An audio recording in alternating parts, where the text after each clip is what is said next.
रथ बर्तमान समय जो रही विजय हो सारी तेज आउ कि समय मुहूर्त रही रथ उपर को आज्ञामाल विजय हो सारी आज सिंहद्वार लगे तीन रथ आउ कि समय मुहूर्त रही तीन रथ सिंहद्वार आड़क जी संपर्क में अधिक आलोचना करने आम सहित लाइव जोड़ी शैलेन्द्र आचार्य पुरी रिपोर्टर अच्छा शैलेन्द्र बर्तमान समय रथ उपर को आज्ञामाल विजय हो सारी तेज रथ बर्तमान समय टणा हम सिंहद्वार आड़क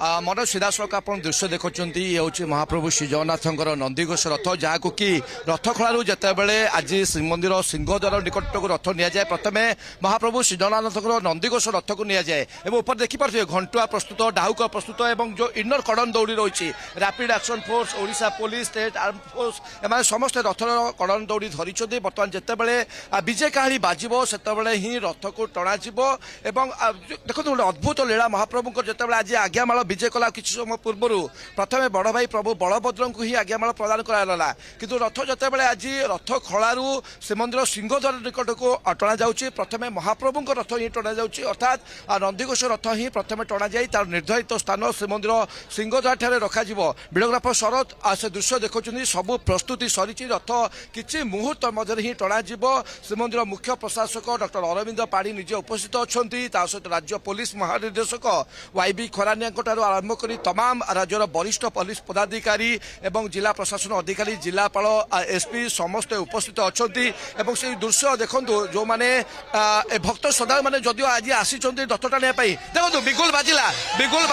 रथ टाणा आरंभ हो मनोज नंदीघोष रथ बर्तमान रथ खलू श्रीमंदिर सिंहद्वार अभिमुखे टाणा प्रक्रिया आरंभ हो सारी घंटुआ मानकर घंट मार्जन मध्य जितेबाला देखिपे जिते लाल पताका दि जाऊँगी अर्थात कौ दिग को रथ जीव और आज देखो से दृश्य केवल आरक्षी बाहिनी माने ही रथ जो रथ खलू श्रीमंदिर सिंहद्वार ठाक जाए केवल आरक्षी बाहिनी माने ही रथ को टाणी नहीं था जदिव भक्त श्रद्धा मैंने ब्यारिकेड बाहर बहु संख्यार अपेक्षा कर रथ टाणी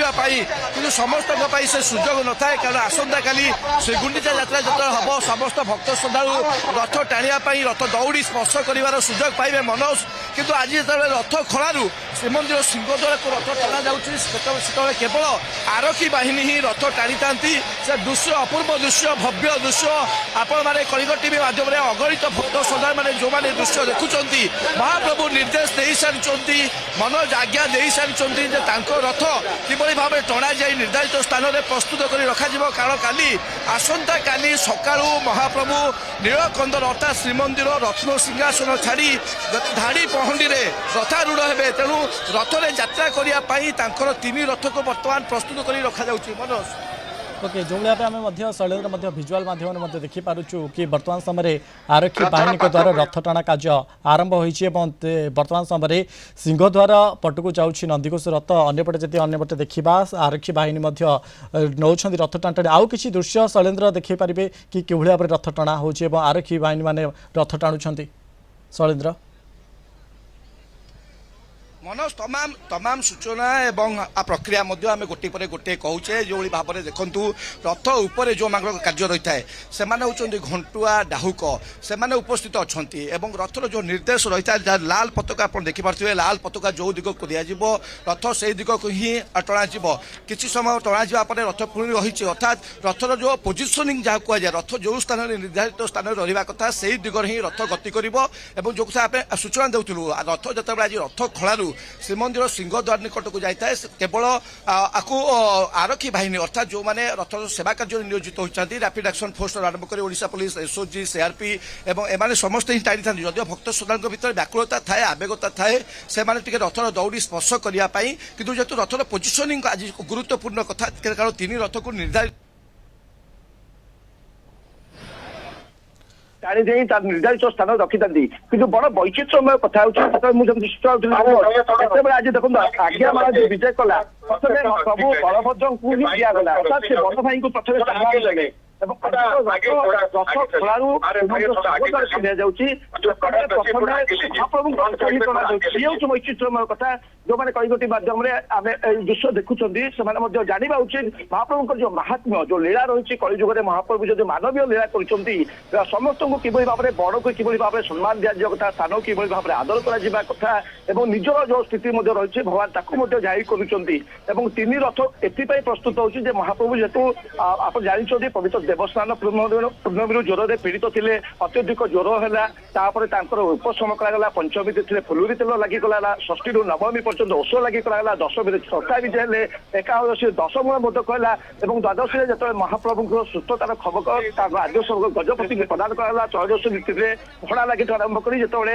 ଗତକାଲି ବନକ ଲାଗି ନୀତି ସରିବା ପରେ ଆଜି ମହାପ୍ରଭୁ ନବଯୌବନ ବେଶରେ ଦର୍ଶନ ଦେଲେ ଅଗଣିତ ଭକ୍ତଙ୍କୁ ଆଜି ଦୁଇଟି ବିଶେଷ ପରମ୍ପରା ରହିଛି ଗୋଟେ ହେଉଛି ନେତ୍ରୋତ୍ସବ ଏବଂ ଅନ୍ୟଟି ହେଉଛି ନବଯୌବନ ଦର୍ଶନ। ଆଜି ଅଗଣିତ ଭକ୍ତ ଶ୍ରଦ୍ଧାଳୁ ସକାଳୁ ମହାପ୍ରଭୁଙ୍କୁ ନବଯୌବନ ରୂପରେ ନୂଆ ରୂପରେ ଯେତେବେଳେ କାରଣ ଭକ୍ତମାନେ ବିରହ ଯନ୍ତ୍ରଣା ଥିଲେ ମହାପ୍ରଭୁଙ୍କର ଦର୍ଶନ ପାଇପାରୁନଥିଲେ 15 ଦିନ ପରେ ସେମାନେ ଦର୍ଶନ କରି ଆତ୍ମବିଭରିତ ହୋଇଛନ୍ତି ମହାପ୍ରଭୁ ମଧ୍ୟ ଖୁସିରେ ବିଭୋର ହୋଇଛନ୍ତି ଯେ ତାଙ୍କ ଭକ୍ତଙ୍କୁ ଯୋଉ ସମସ୍ତ ଭକ୍ତ ଦର୍ଶନ କରନ୍ତି ମନୋଜ ତେଣୁ ଅଗଣିତ ଭକ୍ତ ଶ୍ରଦ୍ଧାଳୁ ରହିଛନ୍ତି ଦେଶ ବିଦେଶର ଯୋଉମାନେ କି ରଥ ଉପରେ ମହାପ୍ରଭୁଙ୍କୁ ବାମନ ରୂପରେ ଦେଖିବେ ସେଥିପାଇଁ ମହାପ୍ରଭୁଙ୍କର ଏଇ ଘୋଷଯାତ୍ରା ଗୁଣ୍ଡିଚା ଯାତ୍ରା ମହାପ୍ରଭୁ କାଲି ନିଜ ବଡ ଭାଇ ପ୍ରଭୁ ବଳଭଦ୍ର ଭଉଣୀ ଦେବୀ ସୁଭଦ୍ରା ଏବଂ ଚକ୍ରରାଜୀ ସୁଦର୍ଶନଙ୍କ ସହିତ ରଥ ସିଂହାସନ ଛାଡି ଆସିବେ ଏବଂ ଏହି ରଥାରୂଢ ହେବେ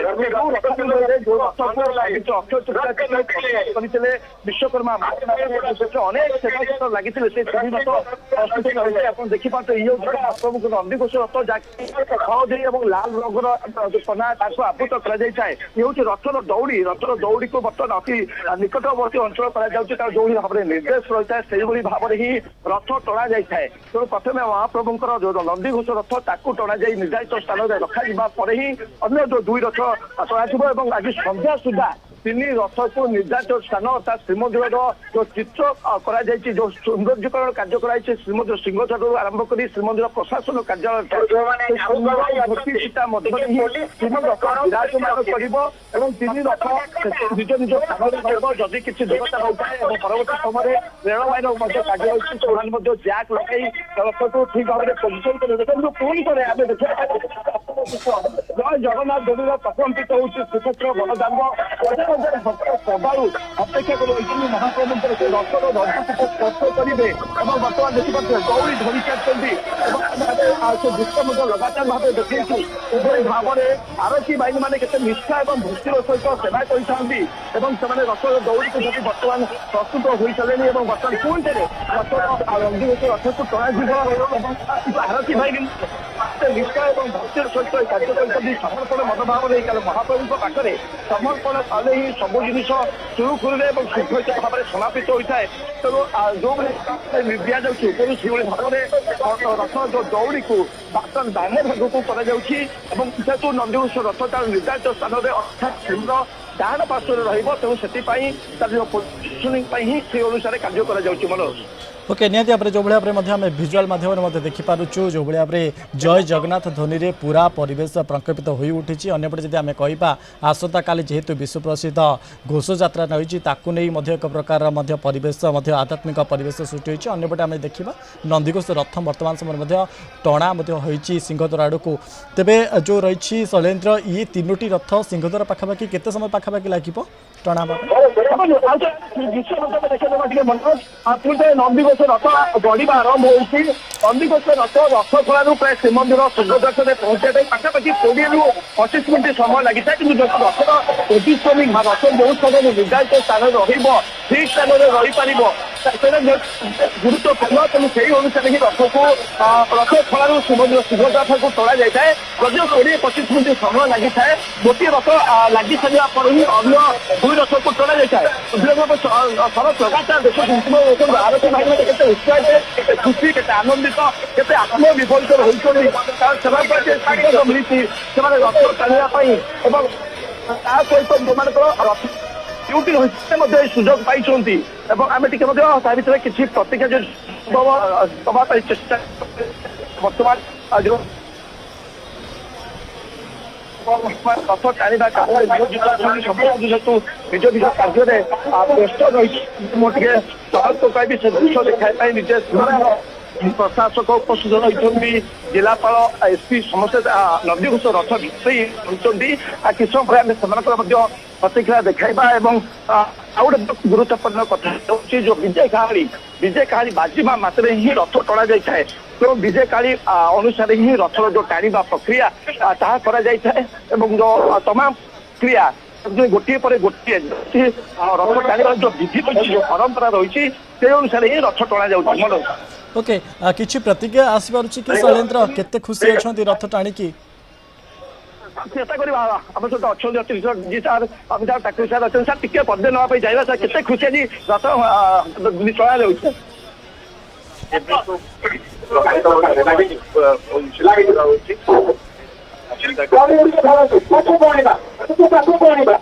ସୁବିଧାରେ କରିବେ ଆପଣ ଦେଖିପାରୁଛନ୍ତି କି ସ୍ଥାନୀୟ ସିନିୟର ଅଫିସର ସବୁ